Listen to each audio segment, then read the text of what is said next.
Last but not least, Jennifer Egan. So nice of you to join us, Miss Egan.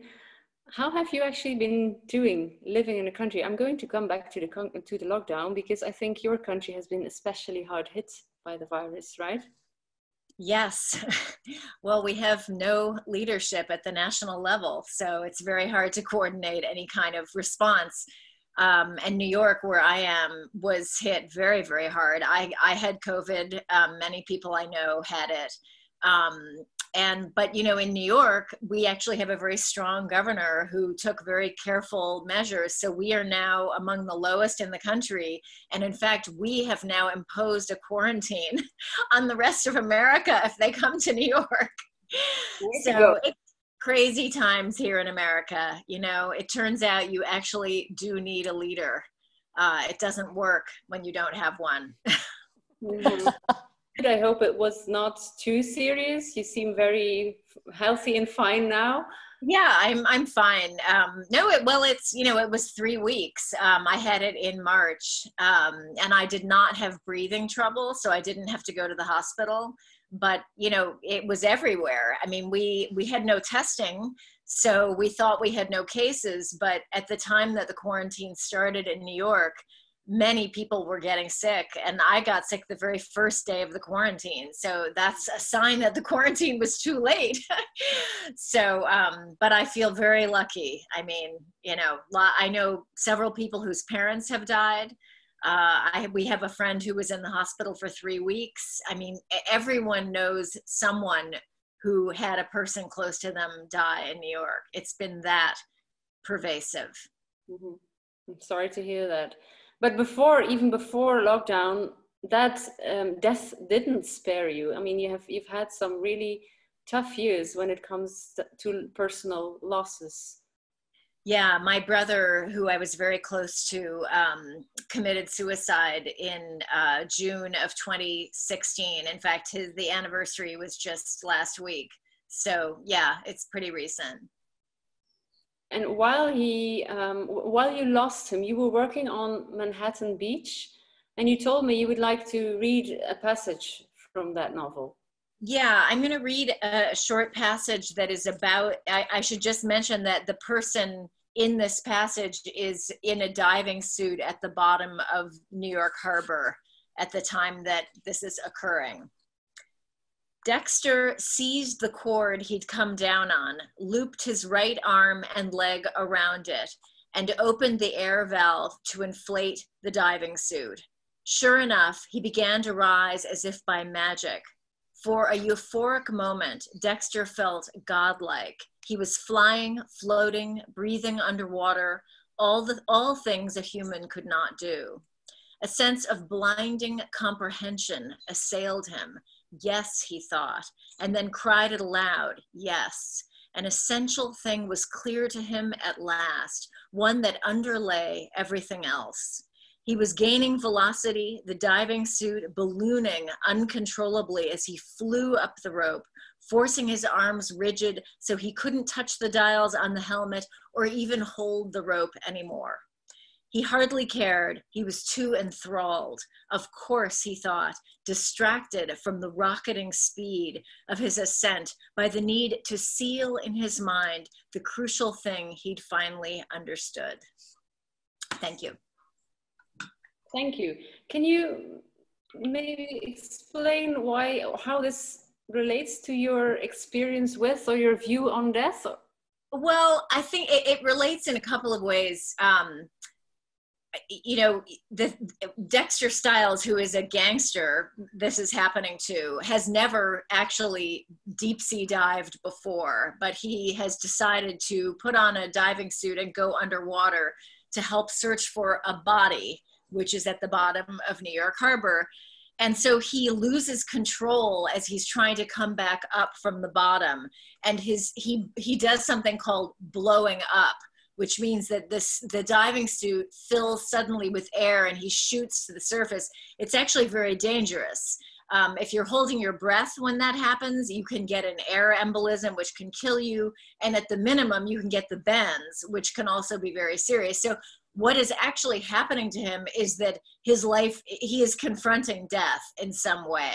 And so he has this sort of revelation, which after he turns out to be okay, at least for the moment, he forgets what that revelation is. But he is actually murdered later in the book. And in that moment, the revelation returns to him. So this moment is very connected to the moment of his death, which is not far away. Do you actually have an image of your own death when you think about it? You know, I never did, but I actually came up with one when I was talking about this subject while visiting Belgium when Manhattan Beach came out. And I thought about what is it that what would be a good metaphor for the way I feel about death, which is a sense of terror, but also the knowledge that once I'm across that barrier, that terror will be gone. I don't know what lies across it, but I know that it won't be the same as standing at the edge and being afraid. And the image I came up with, interestingly, in light of this passage, was the feeling that you have before you jump into very, very cold water. You feel that you can't do it. It's terrifying. You think, I'll die, but then you do it. And then you're on the other side. And so I guess that's the other reason I chose this, because it seems to capture some of that sense of the otherness that entering the sea or any great body of water has. It's comforting in a way. There's the anticipation and the terror, but once it's done, it's done. Yeah, well, we don't know what, I mean, even if there's nothing, then there's nothing. So that state of terror is only is only in the contemplation. I mean, I guess, you know, if you believe in hell, maybe hell is a permanent state of terror. I don't believe in hell, so I don't have that problem. Good for you. Actually, having this image and having suffered the losses in your personal life, does it in some way help you make other choices, make choices? Well, I mean, I guess more and more as I get older, I don't know if I'm answering your question, but I find myself thinking, you know, why do we think that there's nothing on the other side of death, or that when people die, they're really gone? It seems like such in a way, a kind of self-involved supposition, because what it's really doing is saying, I can't perceive people who are dead, and therefore they must be absolutely gone. And so I find myself, in terms of my brother, when I think about my own death, it feels more like we will somehow be joined on the other side of something. So I guess, but I'm not sure that changes my behavior, except that I guess another version of that is that he's very alive in me and for me. And in a way, that is life of a sort. I mean, I don't know whether he can perceive that, or whether he can perceive at all, or whether perception is the wrong word to even apply to someone who is not alive. But it feels more complicated than just, boom, you know, he's gone. It feels like, no, we've entered a new phase. I mean, we were already on two sides of a divide because he was schizophrenic. So his mental life was very, it was not hard to understand because he described it very well, but it was hard to imagine living that way because he was psychotic all the time.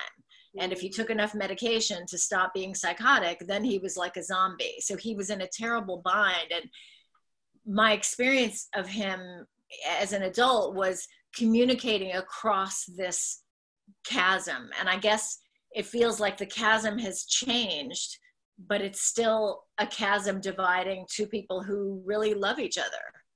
And you're still communicating in one way or another. Well, I don't know about that. I haven't received any communications from him, except to the degree that I remember things that he said, and that I think when you love and know someone well, you internalize them to such a degree that they are sort of there.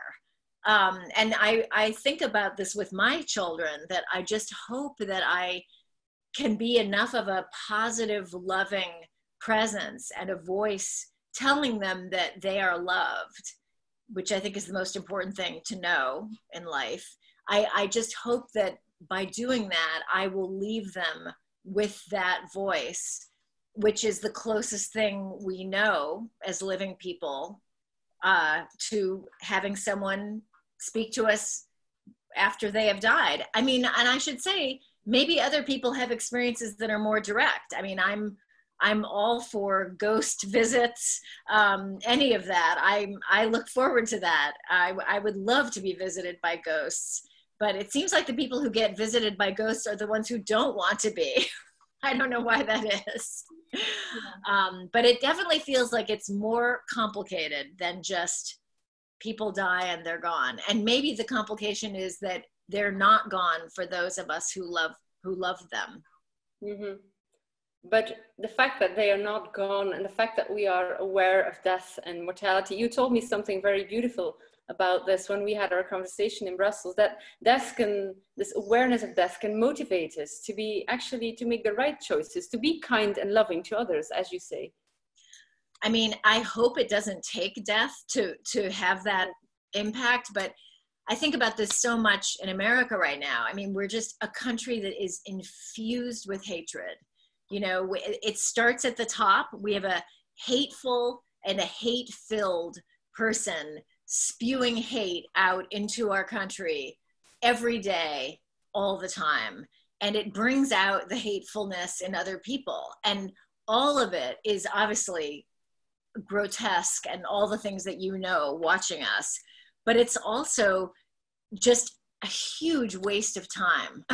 I mean, on the most practical level, what a way to live. I mean, it's never been more clear to me that the small kindnesses that we can give to each other, the little ways that we can help each other are all that matters on some level. Like, if there's a chance to help a person, why would you not do it? And what kind of gratification is it that comes from denying help, denying a pleasure to someone else? There is a kind of pleasure in that, clearly, because people live that way, but I don't want it to have anything to do with that. And I feel it is actually kind of a gift to be able to help someone. It's not that easy, you know? It's not like you can just walk down the street and say, can I help you? I mean, people will think you're crazy. I mean, it can verge on craziness to think this way. So for example, I struggle with this wish to pick up trash. There's trash everywhere. Right now, there's even more because we haven't really had street cleaning in a normal way. I can't do this when my children are with me. They won't tolerate it. But there's a part of me that just feels like there's trash, there's a garbage can, I have to pick up all of the trash. But if you do that endlessly, you are the crazy lady on the street picking up trash. So obviously there has to be a balance, but the gift of being able to do something useful for someone, even if it's just getting rid of trash that they would have to see otherwise, is an important thing for me.